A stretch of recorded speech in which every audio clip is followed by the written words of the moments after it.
भौगोलिक परिस्थितियों में चुनाव थोड़ा विषम परिस्थितियों में भी, लेकिन उसके बावजूद भी क्योंकि हमारे लिए दोनों ही चीज़ें जरूरी हैं, लोगों की जान माल की सुरक्षा भी और लोकतंत्र के इस महापर्व में अपना अपना सबका भाग लेना, योगदान देना। और इसको लेकर हमने आचार संहिता 8 तारीख को लागू हुई थी।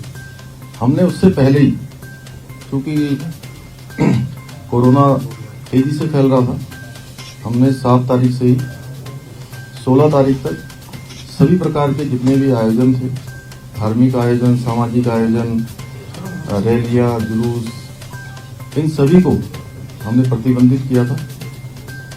और अब चुनाव आयोग की गाइडलाइन आ गई है, तो चुनाव आयोग की गाइडलाइन के अनुसार अब जो भी उनके निर्देश होंगे उसके क्रम में काम चलेगा।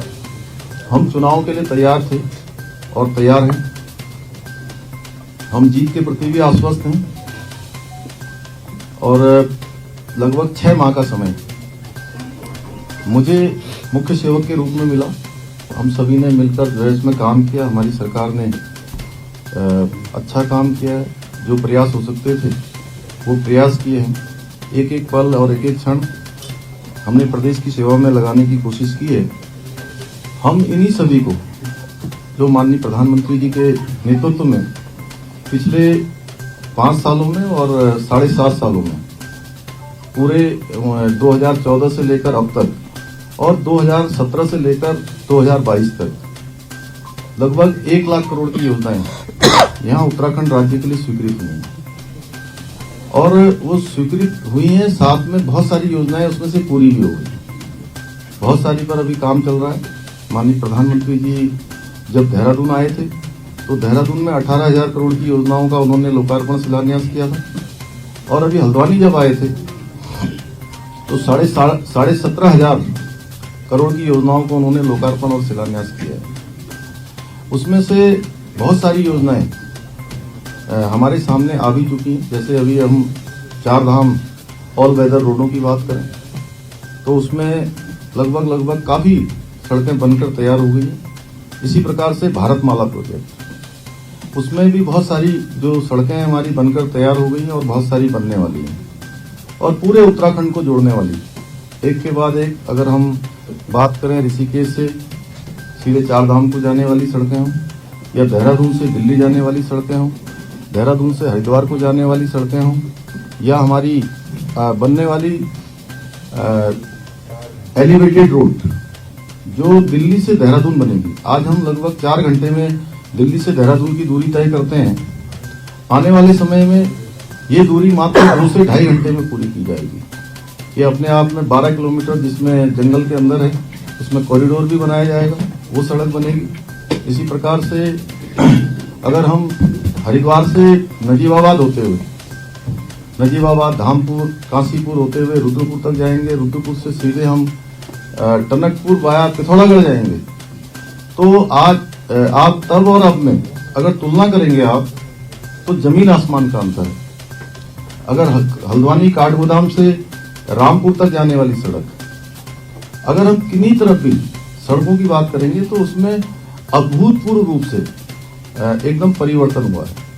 रेल के क्षेत्र में ऋषिकेश कर्णप्रयाग रेल लाइन हमारी 2 वर्षों में पूरी हो जाएगी और टनकपुर से बागेश्वर रेल लाइन, जिसके बारे में कुछ लोग बीच में लोगों को बहलाने का काम, जिन्होंने अपने समय में कोई काम नहीं किया, वो लोगों के बीच में जाकर कह रहे थे। लेकिन उसका मैं बताना चाहता हूँ आपको, माननीय प्रधानमंत्री जी ने भी अभी अपने संबोधन में उसका उल्लेख किया था कि ये केवल हमारी घोषणा नहीं है, ये हमारा संकल्प है और उस संकल्प के आधार पर 29 करोड़ रुपए की धनराशि ब्रॉड गेज के लिए वहां पर जारी हो चुका है और आने वाले समय में वो योजना भी हमारी 155 किलोमीटर की धरातल पर उतरेगी। आज हम चाहे ऋषिकेश एम्स की बात करें, ऋषिकेश का जो एम्स है, हजारों लोगों को आज उसमें ओपीडी मिल रही है और जो एक एम्स की मांग कुमाऊं क्षेत्र में थी, वो भी जो है मांग हमारी पूरी हो गई है। उसका भी माननीय प्रधानमंत्री जी ने शिलान्यास कर दिया है, जल्दी वो भी काम से करना शुरू करेगा। हवाई कनेक्टिविटी की हम बात करें तो आज देहरादून का एयरपोर्ट हो, जो पहले 200-250 की क्षमता का होता था, आज 1600 क्षमता का वो बन चुका है। आने वाले समय में अंतर्राष्ट्रीय स्तर का बनाया जा रहा है। जो पुराना वाला एयरपोर्ट है उसको भी पूरी तरह से डिमोलिश करके नया बनाया जाएगा। चाहे हमारा आज पिथौरागढ़ का हवाई अड्डा हो, उसको बनाने की प्रक्रिया, उसके डीपीआर की प्रक्रिया गतिमान है। हमने नए हवाई रूट ढूंढे हैं, उस पर जल्दी ही सेवाएं चल रही हैं, कुछ चलने वाली हैं, कुछ पर चल रही हैं। इसी प्रकार से हम अगर कोई भी क्षेत्र उठाकर देखेंगे तो हर क्षेत्र में काम हुआ है, चाहे वो हवाई जहाज की बात हो, चाहे आपने रेल क्षेत्र की बात हो, चाहे सड़क क्षेत्र की बात हो। हमारी उत्तराखंड की सरकार ने भी लगातार बहुत सारे हमने फैसले लिए हैं, लगभग 500 से भी ज्यादा फैसले लिए हैं। और ये केवल फैसले ही नहीं लिए हैं, इन सभी को हमने धरातल पर उतारा है। उनका वित्तीय प्रबंधन करते हुए उन सभी के लिए वित्तीय प्रबंध किया और उन सब घोषणाओं को, उनके शासनादेश भी जारी कर दिए, उनकी धनराशि भी जारी कर दी है। अभी आज ये जो चुनाव होने वाला है, ये चुनाव उनके कारनामे और हमारे कामों के बीच में ये चुनाव होने वाला है। सभी जानते हैं कि 2017 से पहले जब उनकी सरकार थी तो उस सरकार को भी सब लोगों ने देखा था, किस प्रकार के कृत्य उस सरकार ने किए हैं। हमारा लक्ष्य है मोदी जी के नेतृत्व में जो हमने काम किए हैं वो काम ही हमारा प्रचार करने वाले हैं। चुनाव आयोग के जितने भी निर्देश हैं हमारी पार्टी पूरे रूप से सभी का पालन करेगी। हमने 2025 जो हमारा राज्य स्थापना दिवस का रजत जयंती वर्ष होगा, उस रजत जयंती वर्ष में हम देश के श्रेष्ठ राज्य बने, हम देश के अग्रणी राज्यों में से एक राज्य बने। उसको बनाने के लिए हमने लगातार प्रयास किया, लगातार काम किया है। सभी विभागों को 10 सालों का एक रोड मैप बनाने का, रोड मैप बनाने के लिए भी हमने कहा है। उन्होंने सबको विजन कि अपने अपने डिपार्टमेंटों का 10 साल का एक रोड मैप बनाएं, उसके आधार पर वो आगे बढ़ेंगे। और अंत्योदय हमारा एक सिद्धांत है, समाज के अंतिम छोर में खड़े हुए अंतिम व्यक्ति तक हमारी सरकार पहुंचे, हमारा शासन पहुंचे, इस आधार पर हम काम कर रहे हैं। कांग्रेस और करप्शन ये दोनों ही एक दूसरे के पर्यायवाची हैं। कांग्रेस के काले और खूनी पंजे को यहाँ जनता, हमारे देवभूमि की जनता निश्चित रूप से यहाँ की सत्ता से हमेशा, जैसे उनको 2017 में यहाँ से विदा किया था, इस बार उनको उससे भी और मिनिमाइज करने वाली है। किया है, करती है और करेगी सिर्फ भाजपा। इस आधार पर हम लोग काम करते हैं। यही हमारा एक, दोबारा बोलूं क्या है? किया है, करती है, करेगी सिर्फ भाजपा। कांग्रेस की हालत यह है, बार बार आपके सामने आ रहे हैं वो, जैसे 900 चूहे खा के बिल्ली हज को चली। सुबह बोले तो बोले, छन्नी क्यों बोले जिसमें 256 छेद। बहुत पहले द फाउंटेन हेड नामक पुस्तक मैंने पढ़ी थी, मुझे उसको देखकर यकीन हो गया है कि करप्शन की फाउंटेन हेड अगर कोई पार्टी है, करप्शन की कोई जननी है, यानी भ्रष्टाचार की कोई जननी है, तो कांग्रेस है। और उनके घर जिनके खुद के शीशे के होते हैं वो दूसरों पर पत्थर नहीं मारा करते हैं। अभी उनकी सरकार भी पूरे उत्तराखंड के अंदर सभी लोगों ने देखी थी, किस प्रकार की सरकार चलती थी, किस प्रकार से माफिया डंपर चलाते थे। मुझे याद है आज कल्याणी नाम की जो डीएफओ होती थी, वो सब लोग भूले नहीं है, उस पर किस तरह से जो है वहां पर गाड़ियां चलाई गई थी, किस प्रकार से हमले हुए थे, किस प्रकार से माफियाओं को संरक्षण मिलता था, हम भली भांति जानते हैं। और आज बहुत सारे नेता हम लोगों को ज्ञान दे रहे हैं,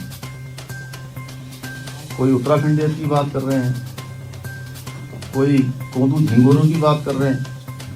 हम कहना चाहते हैं कि जो लोगों ने कभी न उत्तराखंड का समर्थन किया, न उत्तराखंड बनाने के पक्षधर थे, और सैनिकों का भी जिन्होंने हमेशा अपमान किया, जो हमारे जनरल बिपिन रावत आज हमारे बीच में नहीं है, जिन्होंने जनरल बिपिन रावत जी को भी, जिनकी पार्टी के लोगों ने गली का गुंडा कहा, वह भी जो है आज सैनिकों की बात कर रहे हैं और केवल वोटों के लिए काम कर रहे हैं, जो इनका इतिहास रहा हमेशा से। इन्होंने चाहे उत्तराखंड हो चाहे देश हो, हमेशा देश के साथ समझौतों पर समझौते किए हैं, हमेशा से तुष्टीकरण को बढ़ाने का काम किया है, न्याय की बात कभी नहीं की है। भारतीय जनता पार्टी के शासनकाल में जब से मोदी जी देश के अंदर आए हैं, तब से लेकर आज तक लगातार देश के अंदर विकास की बात हो रही है। देश के अंदर अंतिम छोर में खड़े हुए व्यक्ति तक विकास पहुंचाने की बात हो रही है। जो योजनाएं उन्होंने शुरू की हैं, वो सारी योजनाएं वो एकदम समाज के अंतिम छोर में खड़े हुए व्यक्ति तक, गरीब व्यक्ति तक पहुंचाने का काम हुआ है। और सबसे बड़ी बात, जितनी भी योजनाएं देश के अंदर चली हैं, चाहे आज हम आयुष्मान भारत योजना की बात करें, चाहे हम स्वच्छ भारत अभियान की बात करें, चाहे प्रधानमंत्री आवास योजना की बात करें या गरीब कल्याण योजना की बात करें, सारी की सारी योजनाएं समाज के अंतिम छोर में खड़े हुए व्यक्ति को ध्यान में रखकर बनाई गई हैं। और जो पैसा दिल्ली से भेजा जा रहा है, वो पैसा सीधे उनके खातों में पहुंच रहा है। माननीय प्रधानमंत्री जी के नेतृत्व में लगातार देश आगे बढ़ रहा है और हम उत्तराखंड को, जो उन्होंने कहा है कि ये आने वाला जो दशक है, ये 20 से 30 का दशक, ये उत्तराखंड का दशक होगा। इस उत्तराखंड का दशक बनाने का काम हम सब लोग करेंगे। हम लोग पूरी तरह से प्रतिबद्ध हैं, संकल्पबद्ध हैं, क्योंकि अटल जी ने उत्तराखंड राज्य बनाया था। मोदी जी के नेतृत्व में इसको संवारने का काम होगा और उसको लेकर हम लोग आगे बढ़ रहे हैं। उत्तराखंड की जनता, मुझे पूरा विश्वास है कि उत्तराखंड की जनता, और मैं पूरे प्रदेश के अंदर गया हूँ, हमारी पार्टी के प्रदेश अध्यक्ष जी गए हैं, हमारे वरिष्ठ नेता अजय टम्टा जी गए हैं, हमारे सभी जितने भी मंचासीन हैं, सभी लोग अपने अपने क्षेत्रों में काम करते हैं। हम सभी लोगों ने देखा है कि हर जगह पर माताओं का, बहनों का, बड़े बुजुर्गों का, नौजवान साथियों का बहुत बड़ी मात्रा में, बड़ी संख्या में सबका आशीर्वाद मिल रहा है। और जो हमारा लक्ष्य है कि 2025 में हम देश के अग्रणी राज्य बनेंगे, हिंदुस्तान के श्रेष्ठ राज्य बनेंगे, उसको बनाने के लिए उत्तराखंड की जनता हमारे कदम से कदम मिलाएगी, हमें अपना आशीर्वाद देगी और हम उस ध्येय को प्राप्त करेंगे। उत्तर प्रदेश और उत्तराखंड की तमाम छोटी बड़ी खबरों के लिए देखते रहिए समाचार उत्तर प्रदेश उत्तराखंड, खबरों की दुनिया। जुड़ने के लिए चैनल को सब्सक्राइब करें और लेटेस्ट न्यूज अपडेट के लिए बेल आइकन दबाएं।